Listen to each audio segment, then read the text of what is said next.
زندگیت طوری که میخوای پیش میره؟ احتمالاً بخشایی از زندگیت هست که دوست داری تغییر بدی یا بهترش کنی. اما چطور باید این کار رو انجام بدی؟ چطور باید افکار و احساسات و تجربیات جدیدی رو وارد زندگیت کنی؟ خب اگه میخوای زندگیت رو تغییر بدی، اول باید طرز فکرت رو عوض کنی. و در اینجا من میخوام 4 تا روش بهت بگم که میتونن در این زمینه بهت کمک کنن. اول، تبدیل مایندست ریجید به مایندست رشد. اصلا به رشد فکر میکنی؟ اگر میخوای تغییر کنی، اول باید در این زمینه فکر کنی.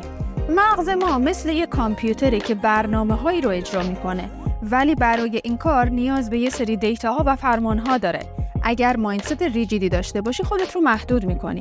آدم‌هایی که مایندست ریجید دارن ممکنه فکر کنن که نمیتونن کاری رو انجام بدن.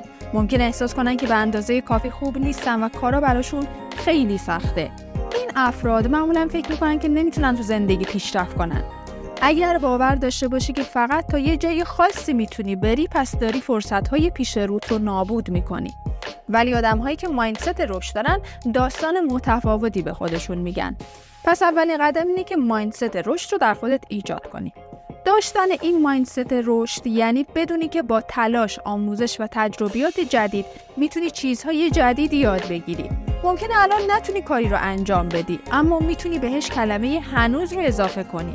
اینجوری باور داری که وقتی مهارت‌های لازم رو یاد بگیری یا منابع مناسبت رو پیدا کنی، میتونی اون کار رو انجام بدی.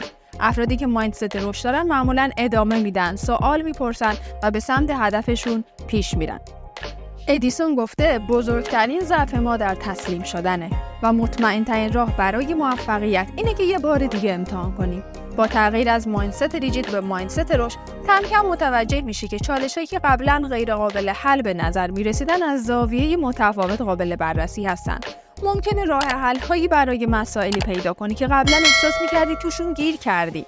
زبانی که در گفتگو با خودت استفاده میکنی تأثیر زیادی در تغییر مایندستت به سمت رشد و فرصت‌ها داره. چیزایی که به خودت میگی روی اقداماتی که انتخاب میکنی تأثیر میگذاره.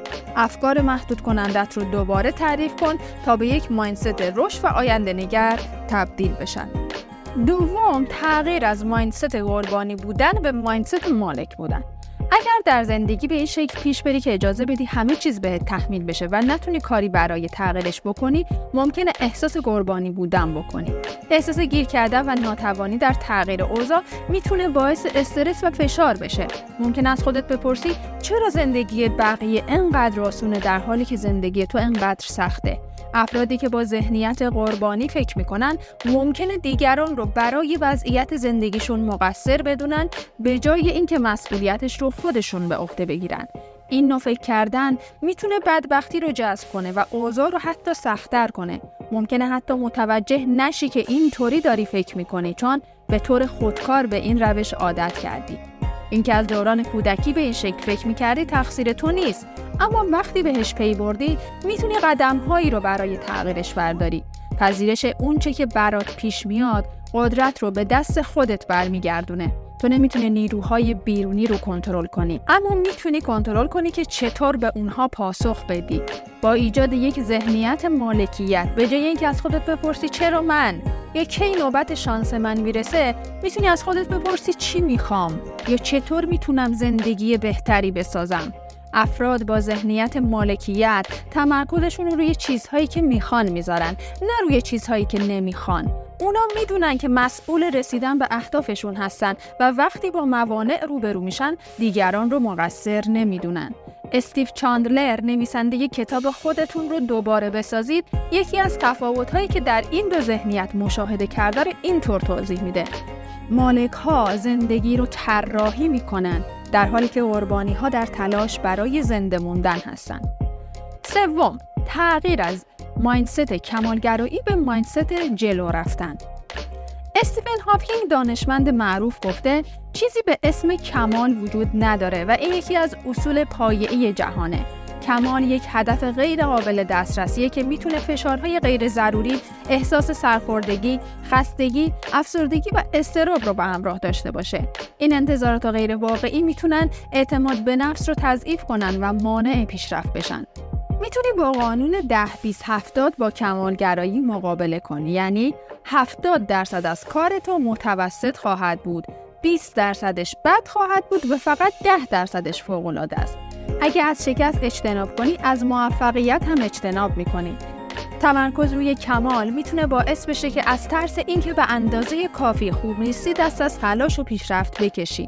همینطور ممکنه باعث بشه که فکر کنی الان خیلی خوب هستی و چیزی برای یادگیری نمونده. افرادی که پیشرفت رو به جای کمال در اولویت قرار میدن معمولاً احساس شادی بیشتری دارن، چون میدونن نهایت تلاششون رو کردن و نقاط قوتشون رو شناسایی کردن. اونا به طور مداوم یاد میگیرن و جلو میرن. 4. تغییر از تفکر منفی به تفکر مثبت.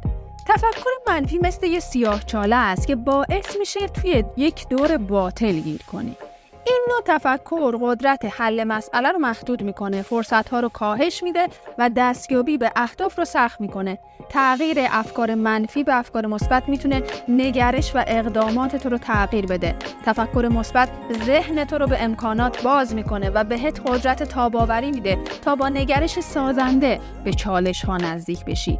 اگر مدام به خودت بگی که اوضاع بده و به نتیجه نمیرسه، میتونه واقعاً برات اتفاق بیفته.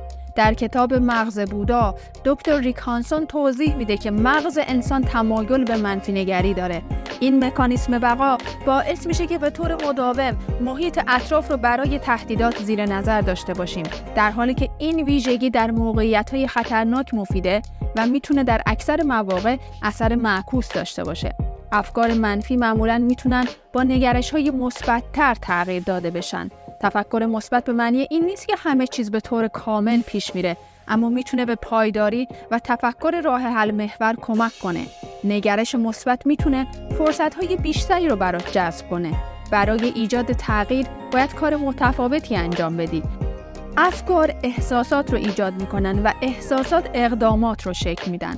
با تغییر ذهنیتت ممکنه متوجه بشی که میتونی واقعاً زندگیت رو تغییر بدی. ممنون که با من همراه بودی. این ویدیوها رو از دست نده.